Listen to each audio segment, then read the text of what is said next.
एक प्रयास होना चाहिए कि उम्र से कम के बच्चों को स्मार्टफोन न दें।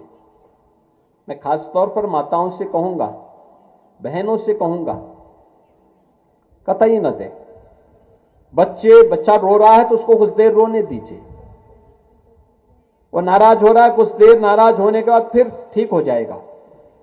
एक ये जो स्मार्टफोन है, और जब दिन भर उसको देखता है ना, तो एक तो उसकी आंख की रोशनी पर प्रभाव पड़ता है।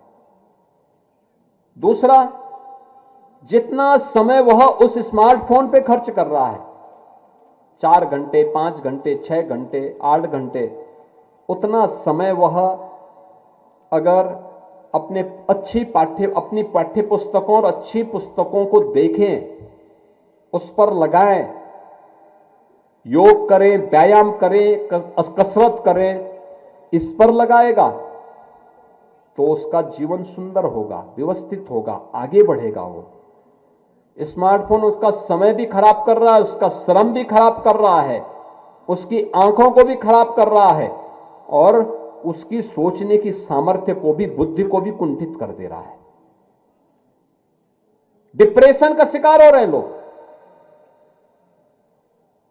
तमाम ऐसे गेम उसके साथ जुड़े हुए हैं जो गेम उसको नकारात्मक दिशा की ओर ले जा रहे हैं।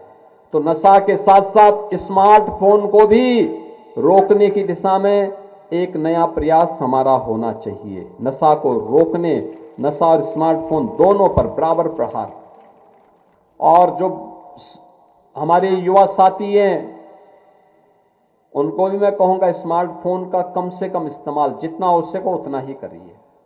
दिन भर उसको कान में बंद रखिए, दिन भर उसमें मत देखते रहिए।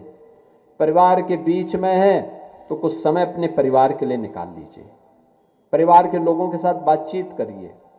भोजन के समय, पूजा के समय एकदम बंद करके रख दीजिए, उसको आने दीजिए जिस जिसके फोन आ रहे होंगे। जब पूजा से मुक्त हो, भोजन करने के बाद मुक्त हो, उस समय फिर बात करके उसको कॉल बैक कर दीजिए। अब तो इनकमिंग आउटगोइंग को दोनों कॉल अब तो मुक्त ही है, तो फिर उसमें कौन ऐसी बात होने जा रही है। रात्रि में सोते समय भी इसको बंद करके रखिए। इमरजेंसी हो तो इमरजेंसी में बात करने वाला व्यक्ति आपको सूचना दे दे, लेकिन सामान्य समय उसको बंद करके रखिए। ये स्मार्टफोन एक समय के बाद एक नई बीमारी पैदा करने वाला है, और वह है डिप्रेशन का। एक बड़ी लंबी संख्या इसका शिकार होने जा रही है। इसके कारण आत्महत्याओं की प्रवृत्ति बढ़ी है, छोटी छोटी बातों में। अरे जीवन में सफलता और असफलता एक दूसरे के पूरक होते हैं। हमेशा सफलता ही मिले यह आवश्यक नहीं। याद रखना, व्यक्ति को अगर सफलता मिली है तो उसको विफलता के लिए भी तैयार रहना चाहिए, और अगर विफलता मिली है तो उस विफलता के कारण को ढूंढना और उस विफलता को अगली बार सफलता में बदलना, यही जीवन है। जीवन में सदैव सफलता नहीं मिलती है, कभी सफल होते हैं, कभी विफल होते हैं, और तब जीवन चलता है तो उसमें मजा भी आता है, अच्छा लगता है, सफलता की कीमत का एहसास होता है। हमें भी उसी प्रकार से जीवन में विफलता कहीं दिखती है, घबराना नहीं है, कभी घबराना नहीं।